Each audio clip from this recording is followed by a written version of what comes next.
what I like to do as we construct roles and job descriptions for volunteers or employees, I really like to align each job description so that there's a unique element for each and every person. I started Taking It Global 16 years ago, and I was trying to think about what aspects of a growth mindset have been important to me from the very start to now. And so there are three things that I'm going to talk about.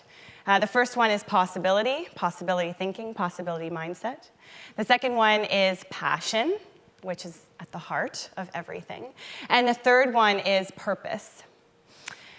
So when we came up with the idea for Taking It Global, it came out of a rollerblade. I was rollerblading with my co-founder, and we were not trying to come up with a world-changing idea. We were reflecting on a question. And the question is, what would we do if anything were possible? What would I do if anything were possible? For us, we spent about 2 days thinking about this question, and it led into these really interesting conversations. It was actually on the weekend where I had a business exam on leadership, speaking of leadership, and I did not believe that leadership was memorizing words in a textbook. And I really felt that if anything were possible, I would try to unleash the potential that young people had to change the world, because I was growing up as part of a generation, digital, and yet a lot of people not realizing the power that they had. So how could we leverage the power of technology to make the world a better place? And how do we unlock the power of networks? So think back to 1999. This is when there was no Facebook or Twitter or most of the world's social networks that are used today. They didn't exist. So I was trying to understand how could we leverage the power of technology to connect young people to one another from around the world, to promote peace in the world, to promote understanding across cultures. So it was just this big idea. We wrote the big idea down, and then by the end of the whole thing, we're like, well, what if? And so it was the what if, ... what if, what, ... and you just keep building. You know, in drama class where they say you have an offer and it's always yes and you build on it. So we just kept building on this idea, and we created a 20-page plan. And then at the end of it, like the next day, I had this big exam. And so we're like, okay, so now what are we supposed to do? I'm like, I have a lot of things to do. Like, I have a really busy schedule. It's like, okay, well, when would we actually have time to do this? And so then the question was, well, if not now, then when? Okay, fine, let's just do it. Let's just try it. And so 16 years later, we're still on this journey, still trying to focus on these big ideas. And so we've reached different metrics of impact. Last year alone, it was, let's say we reached 2 million members. We run about 35 projects in any given year, and we've worked with all of these different corporations and government agencies and nonprofits and UN agencies. But I'm still in that pursuit. Like each and every day, I actually ask this question of what would I do if anything were possible? And that's why I sort of take myself back to when we started at the genesis, and that possibility mindset is a growth mindset that is so integral today. And just last week, I actually spent some time with investment bankers, and they spend a lot of time, investors spend a lot of time looking at probabilities. So what is the probability if this happens, or looking at projections and probabilities. And I will admit that that is also critical as an entrepreneur, to have those skills, to look at future scenarios and look at what is the probability, and to try to sort of place your bets on what's likely to be the most successful. Though I wouldn't want to make my decisions as an entrepreneur based on probability thinking alone. I think it's really essential that if you're confronted with a possibility thinking over probability thinking, that as an entrepreneur we need to focus on what's possible. Like, what is the ideal state? What is the ideal outcome? And that will help to overcome. So if your probability, if the chance is maybe 1%, for me, if that's the chance that I think we need to bet on for, let's say, a future with more sustainable energy, then I'm going to go for that 1%, because that's the future that creates more hope for the world. That also links to purpose, so kind of connects also to the third point. But and that's maybe my personal bias, but I just find that having a possibility mindset is like an essential nutrient to growth in any organization, and also growth for me as well as anyone on our team. So we're constantly challenging ourselves to be in that possibility mindset when we're confronted with daily challenges, and how do we solve that challenge, and what is the lens that we bring to it. So the second aspect I wanted to talk about is passion. And clearly, well, if it's not clear enough, I will just come out and say it. I'm very passionate. And one aspect of passion that I think is really important that I've learned along the way is that we often get these sayings, do what you love. And sometimes it's not easy to be employed or to create success, financial success, just straight out of just doing what you love. So what I see is either do what you love, or at least bring what you love into what you do. Sometimes you don't necessarily want to have to make revenue off of things that you love. You want to just enjoy the things that you love for what they are. So I'm going to give an example. So one of the examples for me is painting. I really love to paint. It actually helped me overcome writer's block as a teenager, and I ended up getting into this conference that I said to my parents I wanted to go to, and my mom said, yeah, sure, you can go to the conference, but you have to figure out how you're going to pay for it. So during March break, I actually created paintings every day and ended up selling prints of my art, some originals as well. So I made enough money to go to this conference as an example. But then something about it turned the painting into too much of a production, and I realized that my love for painting was more important than the money that I could earn from selling my paintings. It was actually a very personal thing, and that I would like to channel the creativity that I gained from painting into other aspects. So when I look at one of the program areas of Taking It Global, it's actually arts-based approaches to engaging youth. And so what we've actually done is launched an online global gallery that started just with maybe 10 submissions. Now there's 50,000 from around the world. And we've worked in some of the world's most remote communities, giving youth voice through the arts to create visual expressions on issues that they're facing and their hopes for how they'd like to overcome them.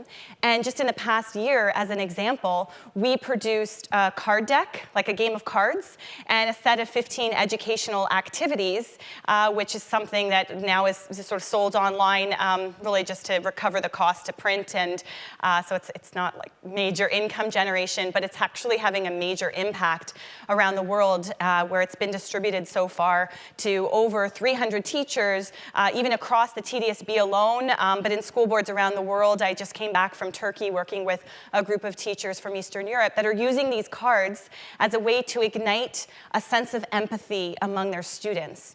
And for me, the seed of that is a passion for creative and artistic expression.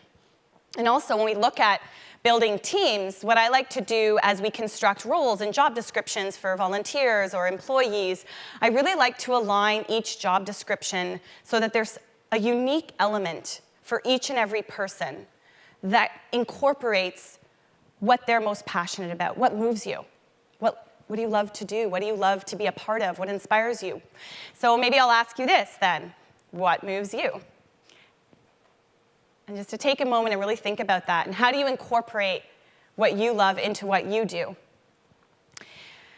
So for me, it's just a magical experience, because when you're surrounded by a team of people where everyone, you have set job descriptions and roles and tasks and objectives and that need to be achieved before you even found that perfect match.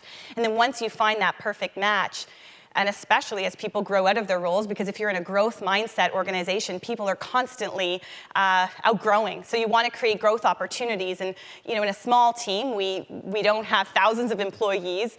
We want to create a culture of growth. So you're constantly including aspects of what people love into what they do. And that passion fuels a sense of joy in the workplace and just in the world. It's joy that people bring home, in their families and in their circles of friends. And for me, that definitely fuels growth. And I'm proud to say over the past decade, every year, our organization has made the World Blue List, which is a list of the world's most democratic workplaces based on 9 different values and principles. And so it definitely manifests in other external metrics, but it's not about what the external metrics and indicators are. It's really about how you feel about what you do. And someone described it really well for me last week. He said, because we were talking about when you feel full tilt, You've made all your set of commitments, and all of a sudden one more thing comes along, and do you say yes or do you say no? And he observed in me, he said, well, what I see in you is that you seem to say yes to things that at the end of it, you have more energy than when you started. So if it's giving you energy, then just keep doing it. And if it's totally draining you, then those are the things that you need to drop. And it was something that was never articulated that clearly to me before, but it was just such great advice that I got last week and kind of links to the theme of passion. So the third theme that I wanted to talk about tonight is purpose. And for me as a social entrepreneur, so our organization is incorporated as a charity, so we have charitable status. I know that many of you are venturing into the entrepreneurship world in a for-profit venture. And there are many for-profits like social ventures that are social purpose organizations. And for me, I just think it's so important, regardless of how you're incorporated, that the businesses that are created in the world are aligned with a purpose that is really meeting the needs, like real needs of real people, of the planet, of communities, and just to help us thrive as a humanity.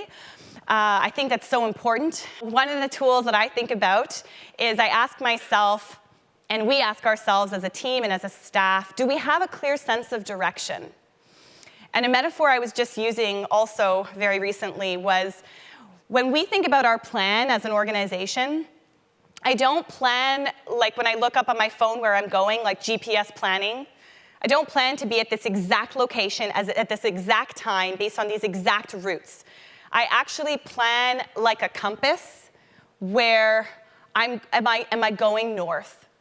Or maybe I want to go east, and then am I going east? But for me, it's a broader sense of direction. So it's setting a vision that we are all sharing in seeing that vision in some way, that we feel a connection to it, a personal connection to it. We're able to answer the question, why do I care? I had a staff come to me a week ago. We use a tool where people do reporting, and in the reporting tool of updates and issues and concerns, someone who's been with us for many years and who's generally a very passionate individual said, I've lost sight of why I'm building this thing. And so we had a whole meeting on Monday, and we asked why, about 100 times for every aspect of this particular project.